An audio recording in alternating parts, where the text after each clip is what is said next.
everyone. This week we're going to focus on shadow, and as ever I'm using two pencils. I've got a red watercolour pencil, and this week I have a green watercolour pencil, pencil sharpener and cartridge paper, my object and a light source.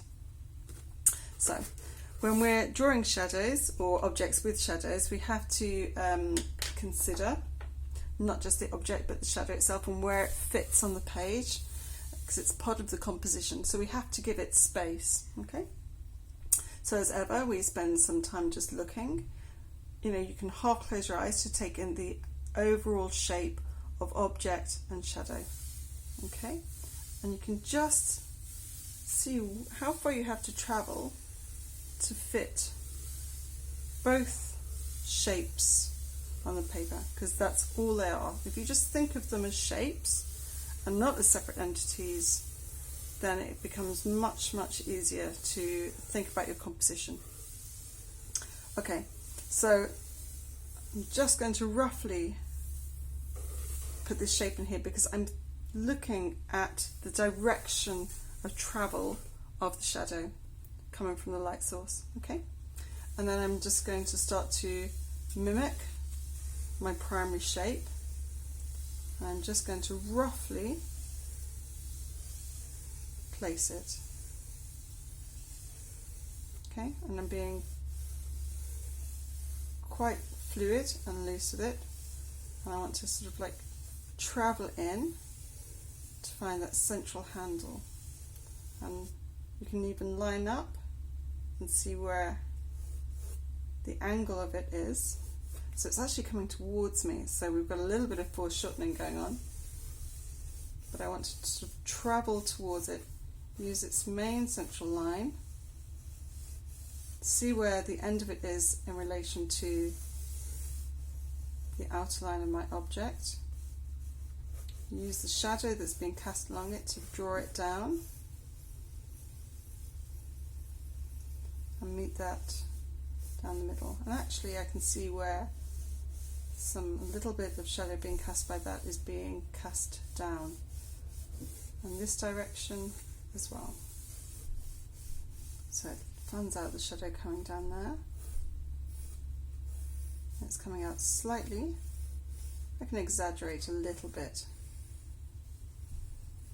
giving you that sense of perspective. Okay, it's all smoke and mirrors, it's all trickery. Okay, so I know that this shadow is being cast down and it's being cast out. And when I've got that, I can actually see it's a bit like a clock. I can see there where the shadow is coming and where it's, how far it travels beyond the object. I'm going to go back over here. I can actually just line up and go, what's the angle on that? What's the angle on that? It's actually like a rhombus. I'm going to travel a distance, mimicking, seeing how what's the distance I'm travelling here to get to that outer part of my shadow. Can line up my pencil again. Again, just being really rough and ready here. We're just playing around with shapes. Okay, so this has got a bit of a rim, so the light source is coming from here. At some point you can work neater, so you can get a really fine delicate drawing, but when we're just playing with shape and looking at where shadow is cast, it's really good just to kind of like just throw your inhibitions away with your mark making and just explore what's happening. Okay. Oh, we've got another shadow being cast over here as well. Nearly missed that. So when you get shadows that cross over, you find that the shadow is darker. What people tend to do is draw that as a separate shape. Well, it only exists because two shadows cross over each other. Okay, so that's a lighter shadow being cast over here. That's why we've got that light, little faint of a shadow going here. So I'm just going to cast that over there. And this shadow, I'm just going to do very roughly a line here and coming out.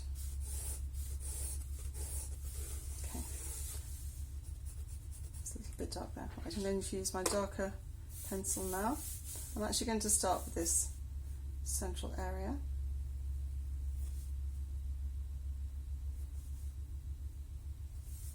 And keep my lines as ever quite fluid, quite relaxed. I've done a lot of the hard work. Just going to keep that light source over there. Okay. I can see that that's, I want to keep this a kind of like fluid movement, so I'm going to just swing my arm round, just pivoting ground.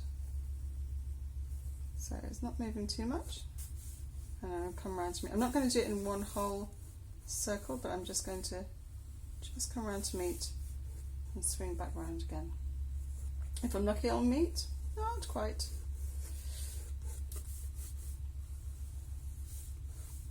I can correct it again. Okay.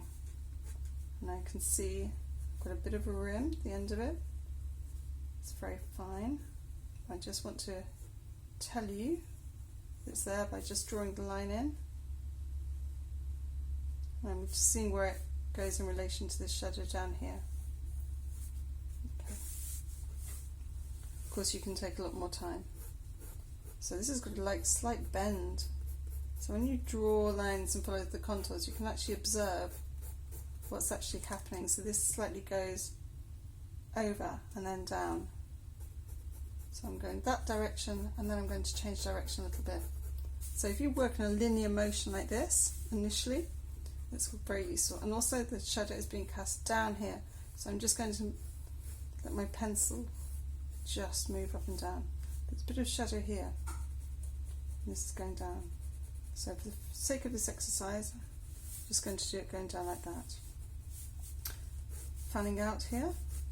I'm fanning out from the shadow, not from the whole of this handle, but from where the shadow is being cast. And it's a very light, loose shadow. So it's coming from here, not there. Okay? So once you start looking, you'll just start to observe those things a lot more. Right, I'm just going to define this shadow here. I'm coming from the direction of the light source and I'm heading out. Again, you can work a lot neater.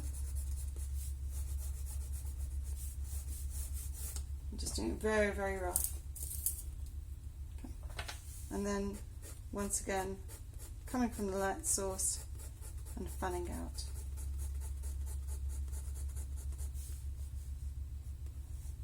Okay, I'll finish this drawing and I'll show you the picture at the end.